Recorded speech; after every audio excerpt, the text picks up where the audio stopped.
ชีวิตเพื่อนครับนี่ว้าเถอะมาตะ ตะจ้าตะโดย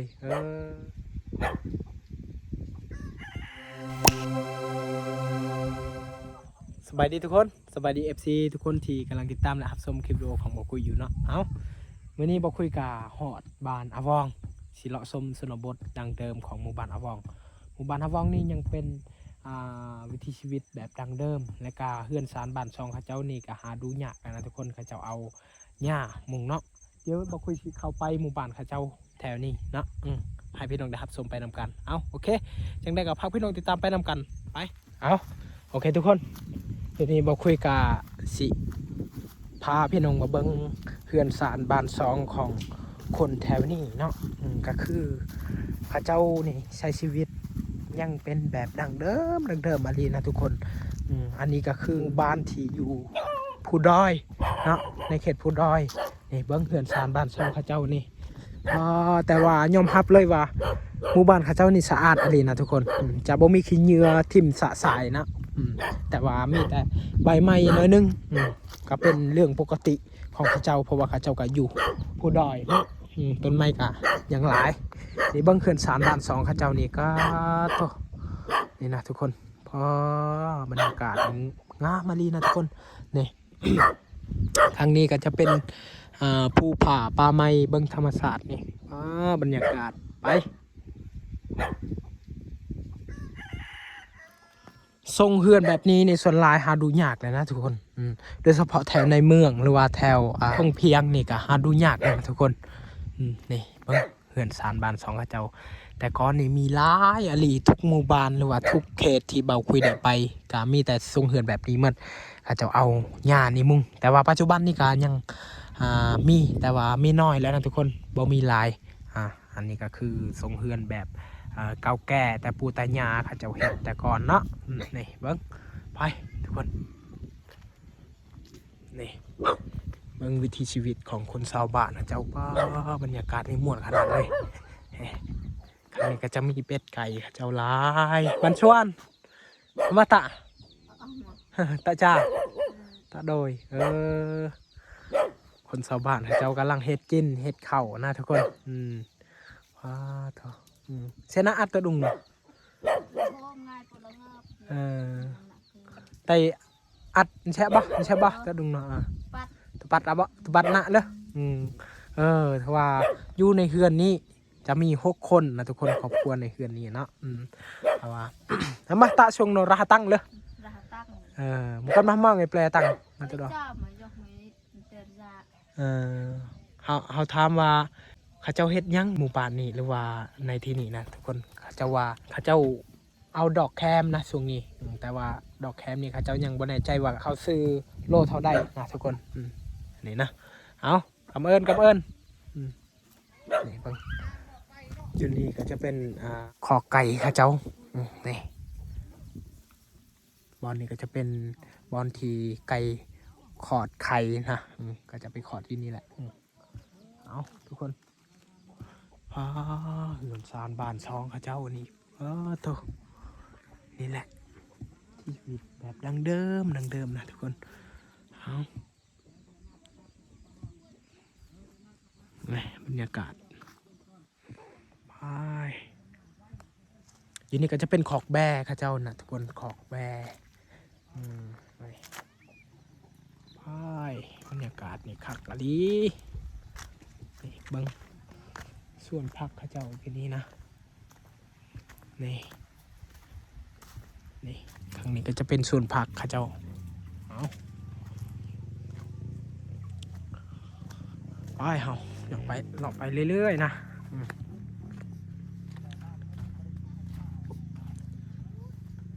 ปลาโรเคnhà chợ ngày chợ tại xe pướtปลาโรเลยxe pướt lăng thì cứ đào thuộc đồ luôn trải cái khói cái cười luôn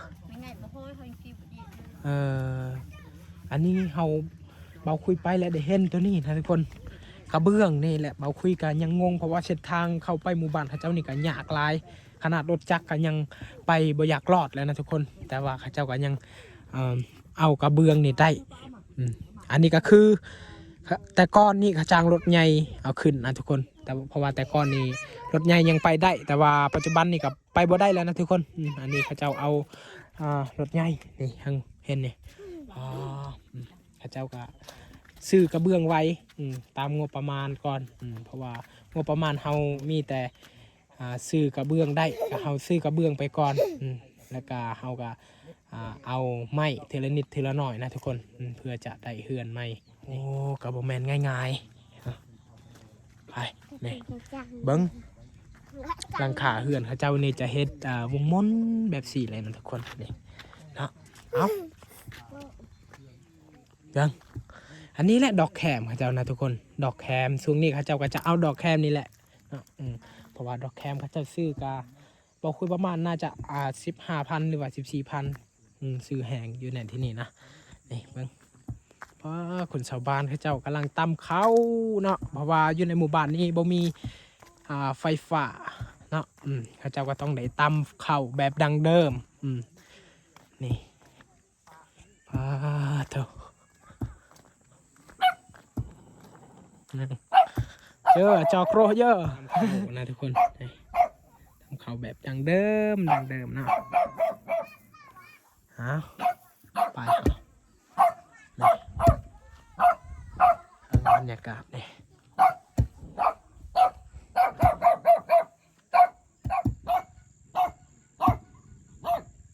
ี่คือวิถีชีวิตของข้าเจ้าเนาะเพราะว่าอยู่ในเขตนี้จะบ่มีไฟฟ้าใช้แล้วข้าเจ้าก็ต้องตั้มเข้าทุกมือทุกแรงนะทุกคนเมื่อมาแต่ส่วนแล้วก็ต้องได้ตั้มเข้าเพื่อได้มีข้าวกินแต่ละมือก็จะบ่ง่ายนะทุกคนนี่แหละวิถีชีวิตของหมู่บ้านข้าเจ้าบรรยากาศนี่ธรรมศาสตร์ยังสวยงามเนาะ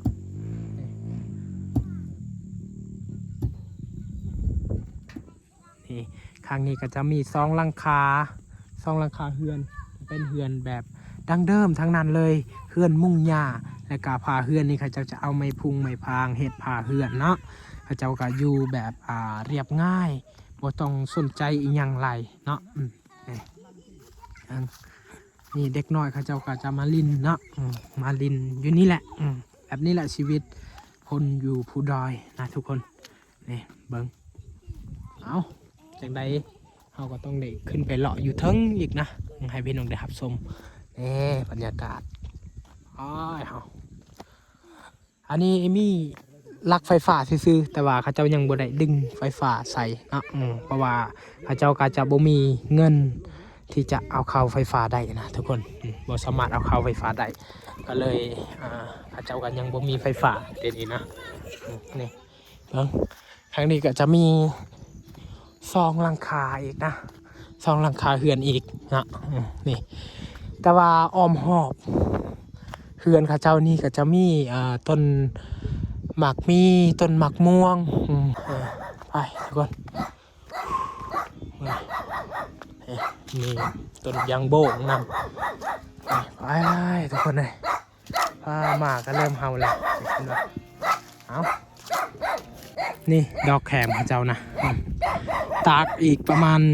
2-3 มื้อก็แห้งแล้วได้ขายแล้วได้เงินแล้วนะทุกคนนี่เอาติดตามให้นำกันโอ้เมื่อยทุกคนเลยนี่โอ้บาดโหดแจกขนมแหละดูว่าเงิน3 บาท 2อยู่นี่มีกระเบื้องมีกระเบื้องมันชวนนะมาMarkang. เลยจำเลย Jam cái Markang. Markangเลยจำ นี่เขากำได้นี่เขากำตำเลยโอ้แสบได้เขาตัวนี้สอบไปได้นนแล้วมาเราไปได้บ่มันเลยเลยมาบนกูมันเนาะ Lito จากแก้ว บาราจอย บาราชัยหนึ่ง จำปืดมันเลยตัวกูไล่เข้านี่เขาได้ปีหนึ่งประมาณ2 ศอกเพราะว่าบ่งามแถวนี้นะเฮ็ดยังก็บ่งามคันว่าสิปลูกมันต้นอีกกาบ่ได้รถใหญ่กาขึ้นบ่ได้บ่ได้เนาะญาเลยบนจอเขาลองเดินเนาะเลยเขาลองเลยเฮยจ่อเลยวิแช่ปุ๊บเลยแช่ปืดชัดเลยเฮยก็ตัวดอกิจื้อตับแตนเนาะกุยโอ้แบกเอาคันว่าสิปลูกมันต้นก็ต้องได้แบกได้ออง เอาลงลุ่มพุ่น แบกไปขายอยู่ลุง แม่นแบกไปขายอยู่ลุ่มแล้วจึงได้ขาย เนาะ แม่น ป้าตัว แบบนี้แหละความยากลำบากของคน ตีกลาง ชาวบ้านนะเจ้า เจ้าตีกลาง ตากลางแฮลังแล้วว่าภาษากันยังบ่ฮู้แล้วว่า เอามาดอกมาลิเจ้ากลาง เอาเอาตำเลยกรอลังเอานี่เบิ่งเพิ่นตำข้าวนี่ได้กินข้าวนมแล้วเด้นี่บนจากแก้วพ่อ ตังอยู่ล่างเลยเอาพวกมันเอาเรื่องสิ เอา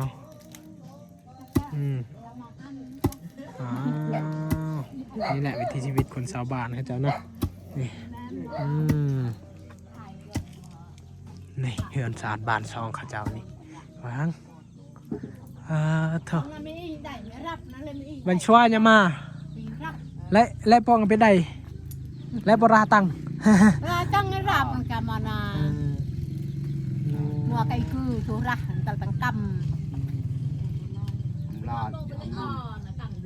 ก็มานอนเลยตังเลยแล้วว่าดอกแคมกับวงงามปีนี้นะมันกันมามั่งไอ้เปลย์ตังตัวเนาะ นี่จอกนี่จอกเลยเปลย์อ่ะนี่จับมันไปดัดตัว เขาทำมาโลเท่าได้ค่ะสื่อดอกแคมอยู่นี่แหละเรายังบ่ฮู้นะเรายังบ่ได้บอกราคา แล้วมามั่งช่วยบ่ช่วยนากระตุนช่วยตารอยอ่ะ แระเลย แระเลยประมาณเนาะเพราะว่าปีนี้ดอกแคมก็ราคาลงแล้วนะทุกคนน่าจะ 10,000 ว่าประมาณนี้แหละหรือว่า10 ปลายพันแต่ก้อนนี้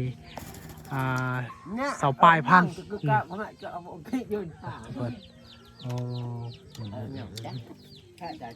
ช่วงนอกเอตั้งเลยตัดเลยตาตั้งเลยตันนเลยเอาทุกคนเวียดตั้งดอกกระล่องร้อยแล้วเอาดอกแคมกับลกมั่นอีกนะทุกคนนี่แหละวิถีชีวิตครับเจ้านี่เพิ่งเป็นพัดเข่านี่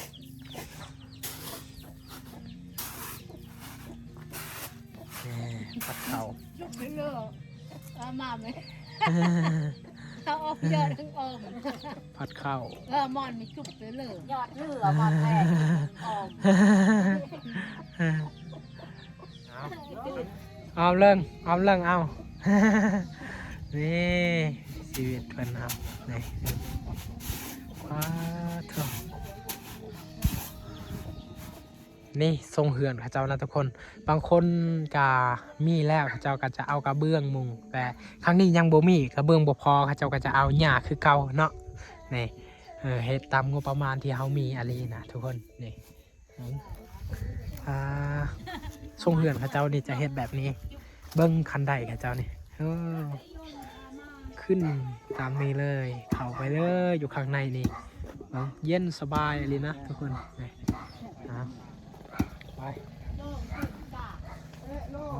เฮา จุกหัวหมาจุกวัดหัวหมาจุก เบิ้งยูนิกาจะมีน้องปลาข้าเจ้าอีกได้นี่เบิ้งมีน้องปลาพ่อ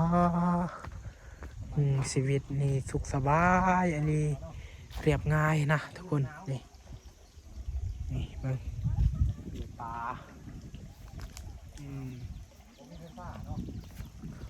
ปลาเถอะที่ชีวิตข้าเจ้านี่เป็นน้องปลานะทุกคนอยู่ไกลน้ำนี่รู้สึกเย็นเลยนะ กลางคืนน่าจะหนาวอยู่นี่นะทุกคนเถอะ